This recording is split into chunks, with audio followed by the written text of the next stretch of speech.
अभीप्सितार्थसिद्ध्यर्थं पूजितो यः सुरासुरैः सर्वविघ्नहरस्तस्मै गणाधिपतये नमः। स्वागतम्। कथं सन्ति भवन्तः? अद्य 10वी कक्षायाः संस्कृत अध्ययन अध्यापनस्य प्रारम्भं वयं कुर्मः। गतवर्षद्वये संस्कृतभाषाविषये, तस्य व्याकरणस्य विषये, संस्कृतसाहित्यस्य काव्यनाटक आदिकानां विषये अस्माभिः अल्पपरिचयः प्राप्तः। 10वी कक्षायाम् अस्मिन् वर्षे संस्कृतभाषा केवलं न काव्यनाटकादीनां भाषा, सा अस्माकं ज्ञानभाषा अस्ति। आधुनिकविज्ञानशास्त्रस्य अध्ययनाय, सङ्गणकस्य अध्ययनाय, गणितशास्त्रस्य अध्ययनाय संस्कृतभाषायाः आवश्यकता कथम् अस्ति?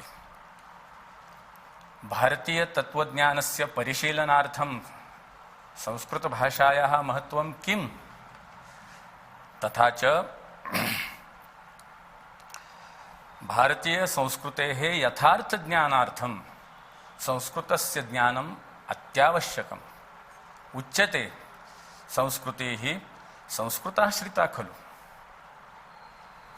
10वी कक्षायाम् एतद् ज्ञानं वयं प्राप्नुमः। अधुना मराठी भाषया अहं वदामि। धन्यवाद। विद्यार्थी मित्रहो, आज आपण आपल्या 10वीच्या संस्कृत अध्ययनाला सुरुवात करीत आहोत। त्यासाठी पाठाचं आपण एक नियोजन केलेले। 4 भागांमध्ये जवळजवळ 5वा स्वाध्यायाचा जर घेतला तर 5 भागांमध्ये आपण पाठाची विभागणी केलेली आहे। पहिलं संस्कृत अध्ययनामध्ये 10वीच्या महत्त्वाचं म्हणजे पूर्वज्ञान, पूर्वतयारी ही अतिशय आवश्यक आहे संस्कृतची।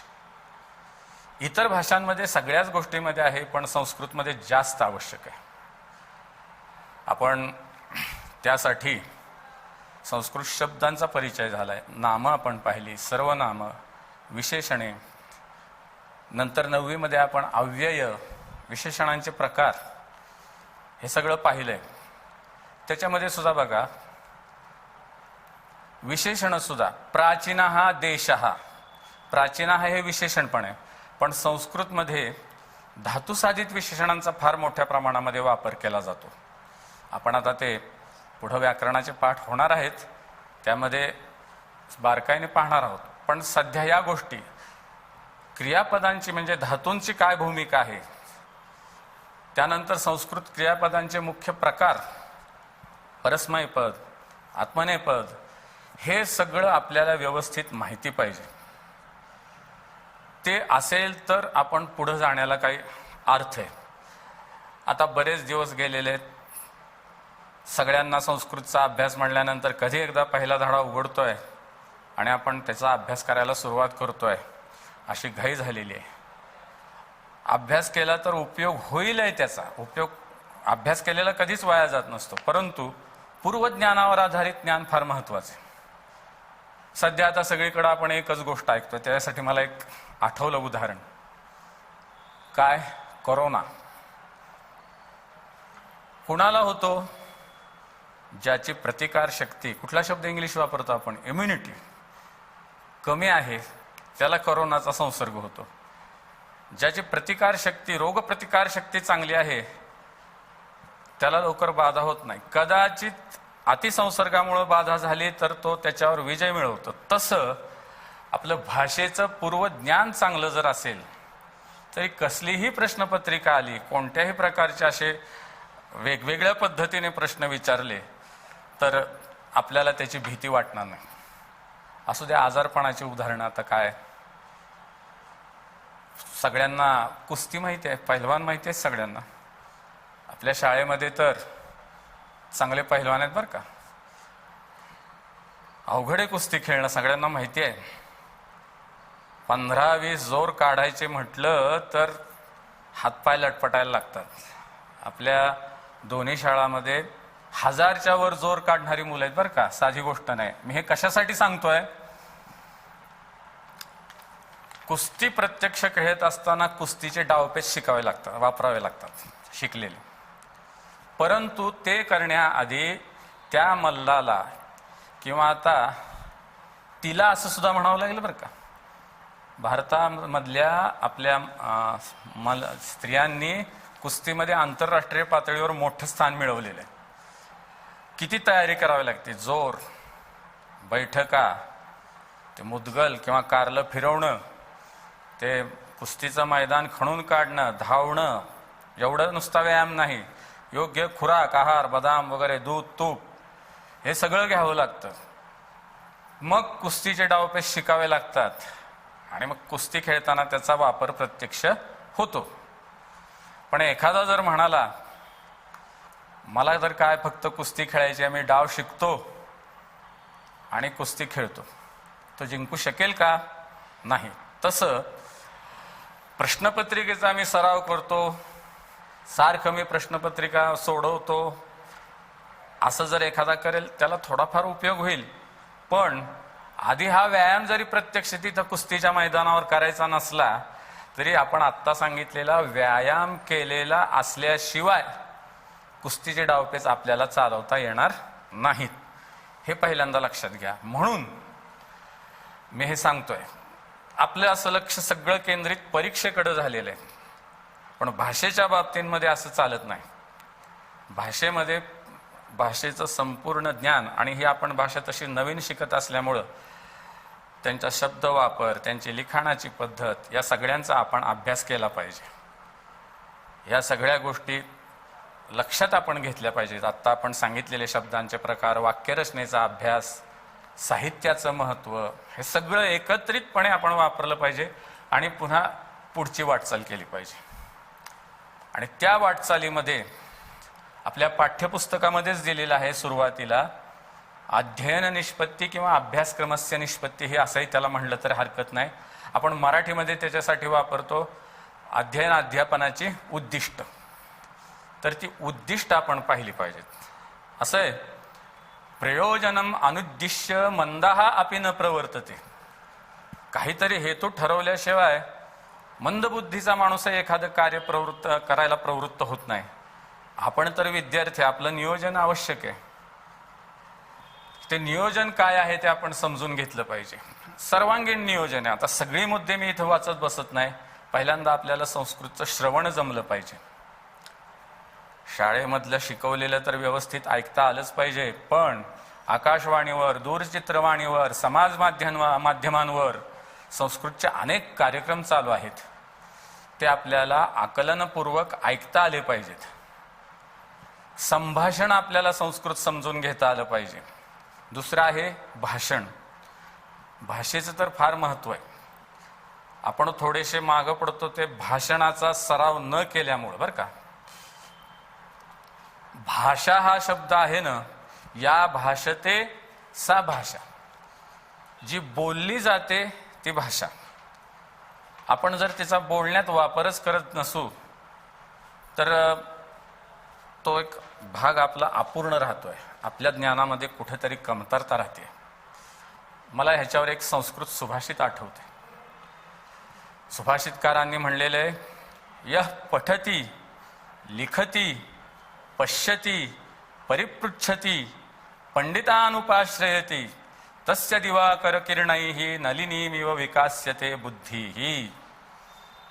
जो वाचतो म्हणजे व्यवस्थित वाचन, नुसतं तोंडाने वाचन नाही, समजून घेऊन वाचन, त्यानंतर लिखाण,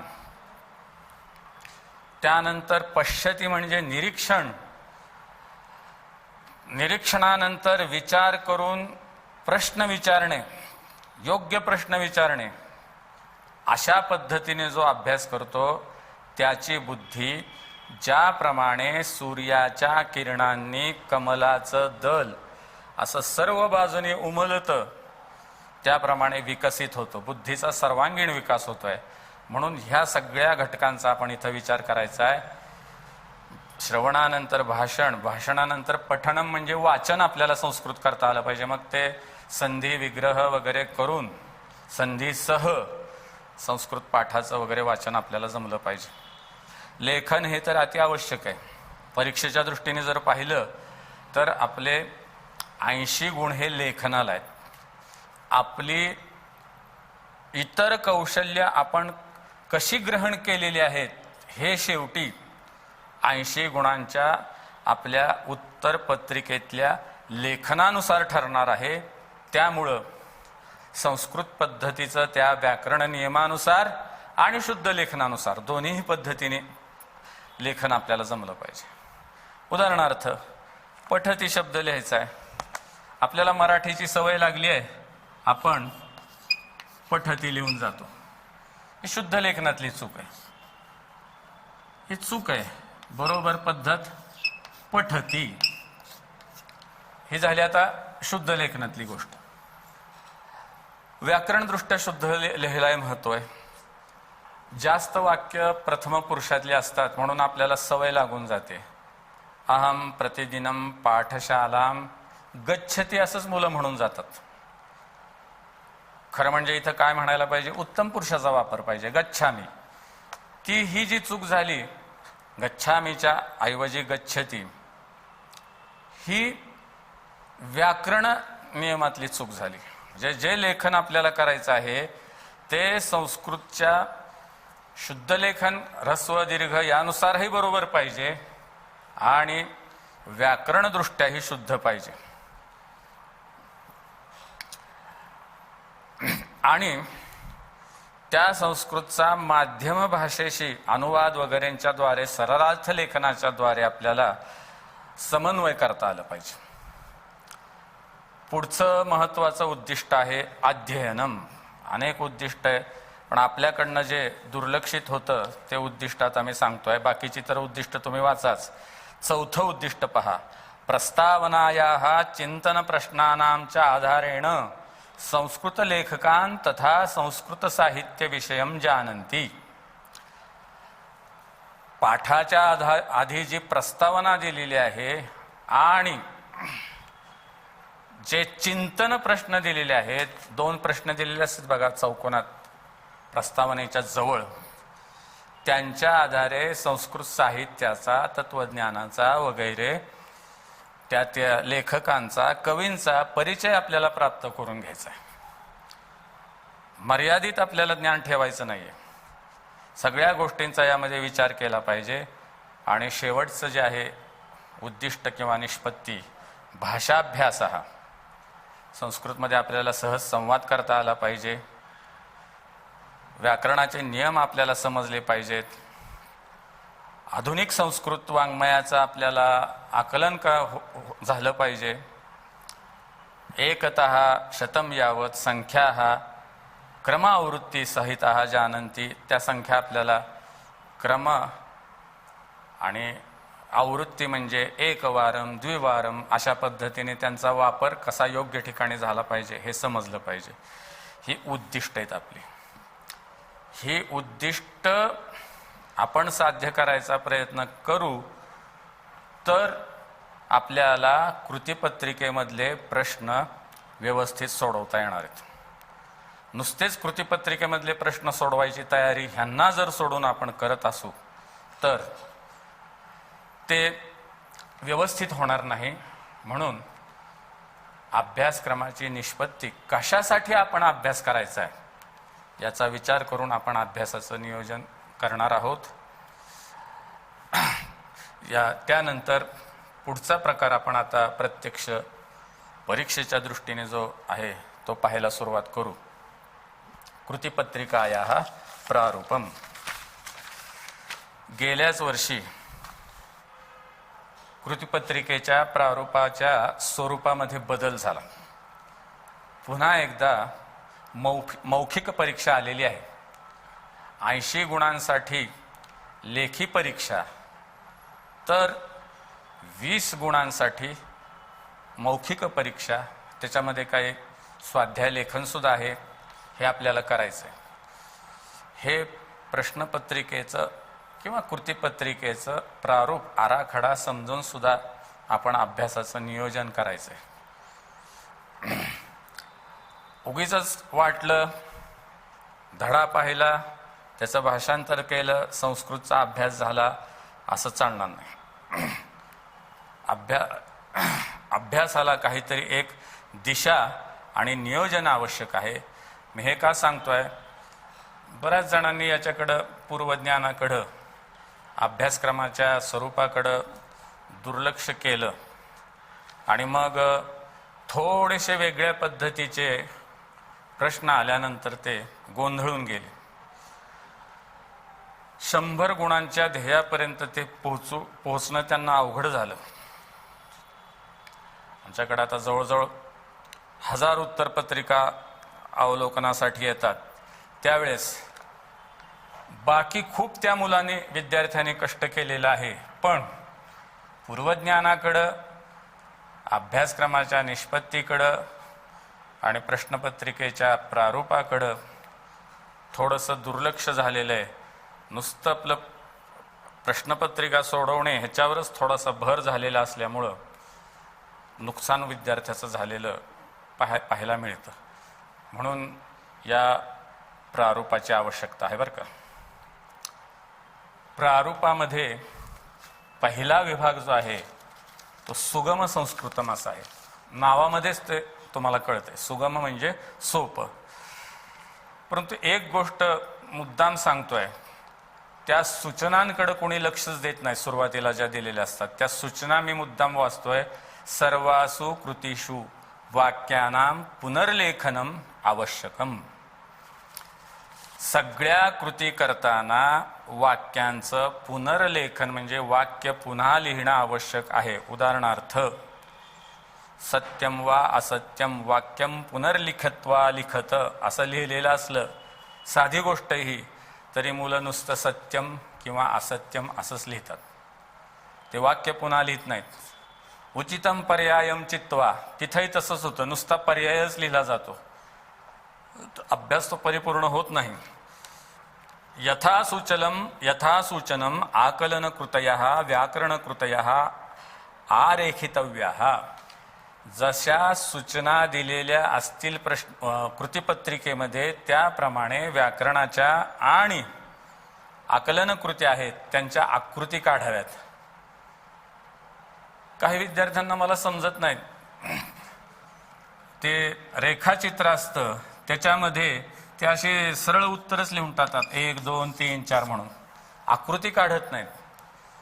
ते आकृती असणं महत्वाचं आहे. आणि तिसरी सूचना आहे, ती आकृती पेननीच काढायची. मसीलेखन्या कर्तव्यम, पेन्सिलीचा वापर तिथं आकृती काढताना चालणार नाही. ह्या सगळ्या कृती सोडवताना या गोष्टींची दक्षता घ्यायची आहे, त्याकडे दुर्लक्ष करायचं नाही. आता प्रथम विभागामध्ये पहिला जो आहे त्यामध्ये 3 विभाग आहेत. अ, चित्रम दृष्ट्वा नामानि लिखत, 5 पैकी 4. आ, संख्या अक्षरैहि अंकैहि लिखत. आणि ई, समयस्तंभ लेखनम कुरुत. यापैकी जे चित्र पाहून जे आपल्याला नावं लिहायचे आहेत ते तर आपल्या पाठ्यपुस्तकामध्ये उपलब्धच आहेत. पाठ करायचा असं म्हणत नाही मी, समजून पाठ करा. आता पहिलं चित्र आहे उपयुक्त वस्तूनी. पिहित पत्रम म्हणजे पाकिट. पिहित म्हणजे झाकलेलं, ते झाकता येत असतं म्हणून त्याला पिहित पत्रम म्हणलेलं आहे. तर हे समजून घ्या. नुसतंच एक चौकोनी तुकडा काहीतरी दिसतोय आणि पिहित पत्रम असं पाठ केलं तर आपल्याला कितीही वेळा ते पाठ केलं तरी पुन्हा लक्षात राहायला अवघड जाणार आहे. पण ती वस्तू आपण जर समजून घेतली, तिचा अर्थ उपयोग, तर आपल्याला अवघड जाणार नाही. त्यानंतर योजिनी, तुम्हाला माहिती आहे, स्टेपलर. बऱ्याचशा शब्दांना इथं मराठीमध्ये शब्दच नाहीत, ते इंग्लिश शब्दच मराठीतले झालेले आहेत, पण संस्कृतमध्ये ते शब्द इथं दिलेले आहेत. संदंशः चिमटा, क्लिप आहे म्हणतात. संचिका, आता इथं संस्कृतमध्ये एक शब्द लिहिण्याची विशिष्ट अशी पद्धत असते. संचिका म्हणले की आपण लिहून जातो आपला अनुस्वार लिहून संचिका, पण असं नाही चालत संस्कृतमध्ये. त्या पद्धतीनेच लिहायला पाहिजे. संस्कृतची लिहिण्याची पद्धत कोणती आहे? संचिका. फाईलसाठी हा शब्द आलेला आहे. आत्ताच्याच परीक्षेमध्ये काय झालं आम्ही पाहतोय, बऱ्याचशा मुलांचं केवळ आकाराकडेच लक्ष गेलं, नीट त्यांनी पाहिलं नाही. आणि संचिकेचं चित्र असताना प्रश्नपत्रिकेमध्ये ते चौकोनी आकार त्यांनी पाहिला आणि त्यांनी पिहित पत्रम असं नाव लिहिलं. तर ही काळजी घ्या. ज्या साम्य असणाऱ्या वस्तू आहेत त्या ह्या उपयोगी वस्तू आहेत. सगळ्यांची मी नावं आता वाचत बसत नाही. आपण ज्यावेळेस भेटणार आहोत तुम्ही मोठ्याने उच्चार करून त्या सगळ्यांचा उच्चार करा मोठ्याने. पुन्हा पुन्हा ते चित्र पहा, त्याचा उपयोग समजून घ्या, त्यातलं मराठी किंवा इंग्लिश जे नाव असेल ते समजून घ्या. मग ते तुम्हाला लिहायला सोपं जाईल. हे अनेक वेळा हे शब्द बघून लिहून काढा, त्यातला अर्थ समजून घेऊन. वस्त्राणी पुन्हा एक विभाग आहे. उरुकम पॅन्ट, अर्धोरुकम हाफ पॅन्ट, युतकम शर्ट, पादस्युतः पायमोजे. कितीतरी अशा प्रकारे वस्त्रांचे वगैरे ते लक्षात ठेवा. खाद्यपदार्थ हा त्याच्यामधला पुढचा एक भाग आहे तो रुचयः. खाद्यपदार्थ हा पहिलं जे चित्र आहे ते रोटी काय, पण ती चित्रामध्ये थोड्याशा मर्यादा पडतात. रोटिका म्हणजे रोटी, पोळी किंवा भाकरी. आपल्याला तो पदार्थ एका वेगळ्या पदार्थासारखं दिसतं. एकाच अशी गंमत झाली, प्रश्नपत्रिका त्याने सोडवली आणि हे चित्र होतं. त्याला तो एका तुमच्या आधुनिक खाद्यपदार्थासारखा वाटला आणि त्याने आपलं त्याचं लिहिलं पिझ्झाम. तर रोटिका लिहिण्याऐवजी त्याने ते चित्र तसं वाटल्यामुळं पिझ्झाम असं लिहिलं. तर जे मूळ आहे ते पहा. शाकम, सूपः, अवलेहः, पर्पटम, ओदनम, भात, पायसम, खीर. बऱ्याच वेळा पायसम आणि रोटिका सारख्या वाटतात लांबून. कुंडलिका, जिलेबी, असे हे खाद्यपदार्थ आहेत. फार सोपं आहे हे, पण ते आपल्या हातून लिहिलं गेलं पाहिजे. कुंडलिका लिहिताना सुद्धा णचा वापर करून तुम्ही लिहा, अनुस्वाराचा वापर करू नका तिथं. बघा,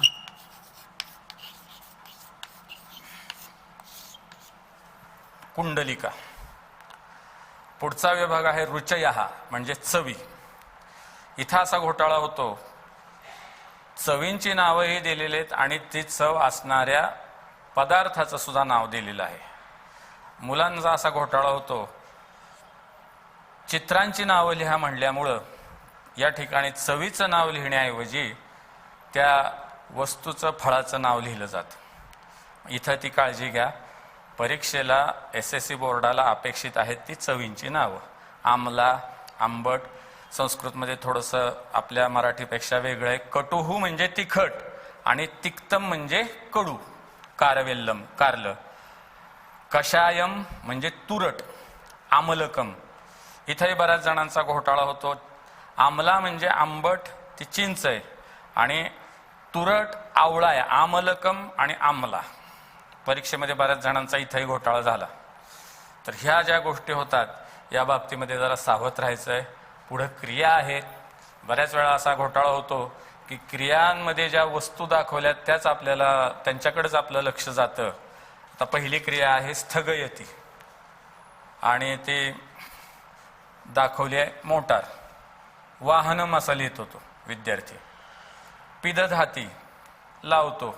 चित्रदाराचं दिसतंय, काही नाही लिहिलं द्वारम, असं नको आहे.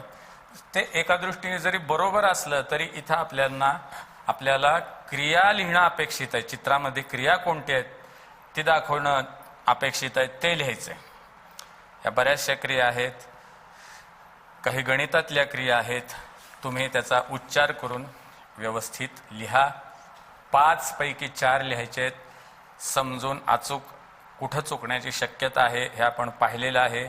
आपण हा प्रश्न सोडवा. हे 5 गुण कुठेही जाऊ द्यायचे नाहीत. दुसरा विभाग जो आहे आ समय, तो संख्या अक्षरैही अंकैही लिखत. 8वी 9वी मध्ये आपण पाहिलेलं आहे. 1 ते 100 संख्या आपल्याला चांगल्या लिहिता आल्या पाहिजेत. संख्या लिहिण्याची एक पद्धत आहे. इंग्लिशचा आपल्यावर प्रभाव होतो आणि आपण असं करतो संख्या लिहिताना. इंग्लिशमध्ये कसं आहे, समजा 32 आहे तर 30 पहिल्यांदा जे लिहिलेलं असतं ते आधी येतं आणि नंतर असतं ते नंतर असतं.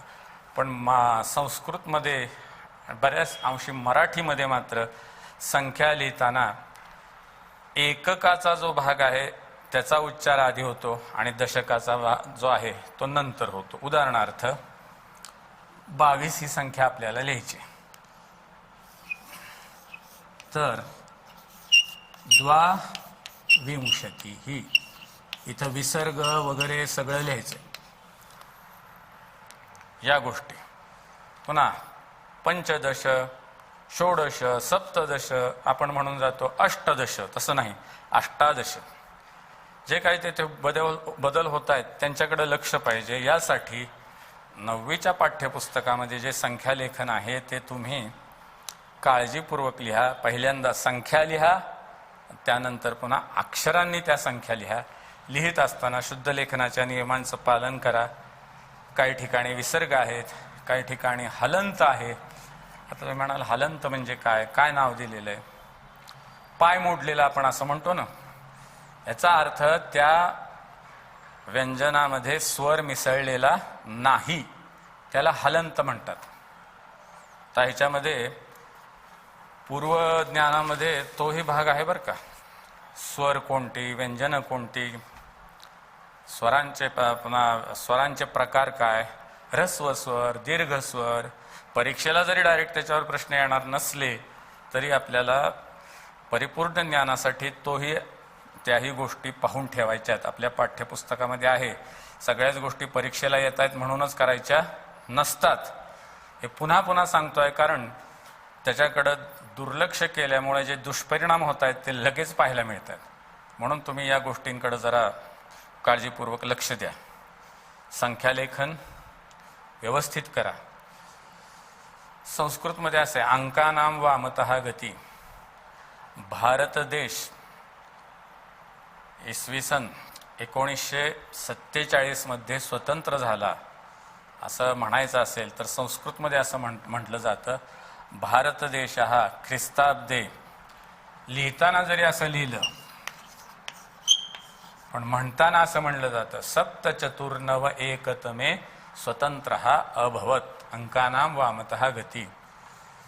सप्तचतुर्नव एकतमे ख्रिस्ताब्दे स्वतंत्र अभवत. या संख्यांच्या गोष्टींकडेही लक्ष द्यायचं आहे. पाठामध्ये काही काही ठिकाणी अशा आलेले आहेत संख्यांच्या बाबतीमध्ये. तुम्ही भरपूर सराव करा. साध्या गोष्टी आहेत, त्याच्या केवळ आपलं थोडंसं दुर्लक्ष असल्यामुळं त्याच्यामध्ये नुकसान होतं आहे. त्यानंतर त्याला 2 गुण आहेत, प्रत्येकी अर्धा गुण आहे. कुठेही चुकू नका, संख्या व्यवस्थित लिहा.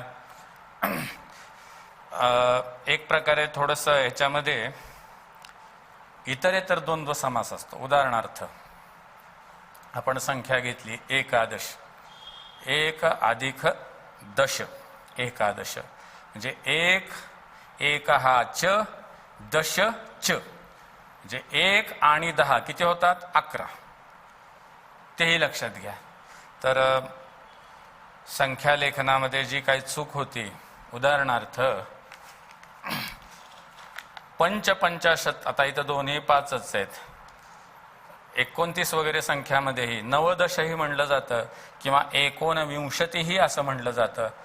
तीही वैशिष्ट्ये जी आहेत ती समजून घ्या. सरावाने आपल्याला ती समजू शकतील त्या गोष्टी. पुढचा जो भाग आहे सुगम संस्कृत मधला तो आहे समयस्तंभ लेखनम कुरुत.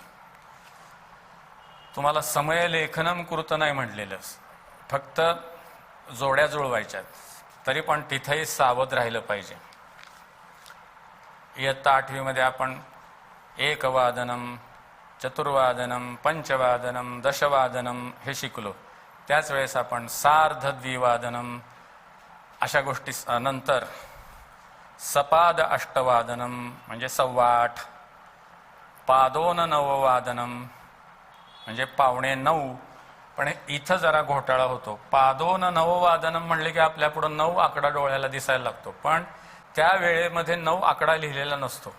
पादोन नववादनम म्हणजे किती असणार आहे तर,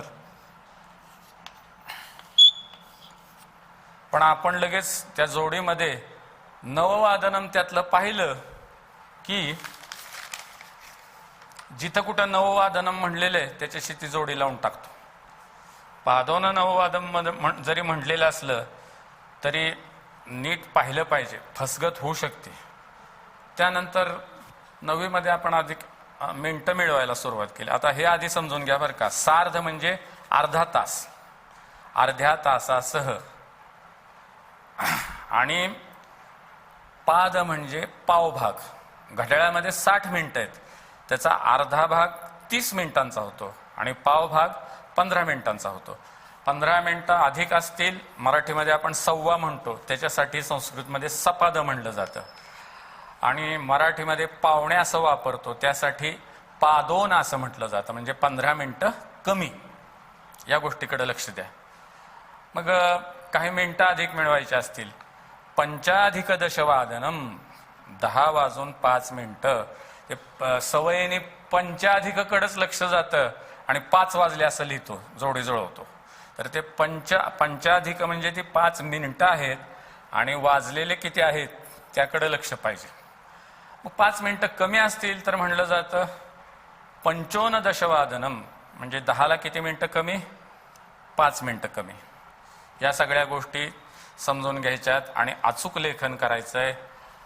हा जो पहिला प्रश्न असतो तो आपला, पहिली जी कृती असते ती आपले प्रभाव निर्माण करणारी असते. इथं जर आपण किरकोळ चुका केल्या शुद्ध लेखनातल्या किंवा लिखाणातल्या तर पेपर तपासणाऱ्यांवर एक आपला प्रभाव निर्माण होतो की हा जरा सामान्य दिसतोय. तर इथं सावध राहा, इथं अचूकतेला महत्त्व द्या आणि 8 गुण जे आहेत ते कुठेही जाऊ देऊ नका.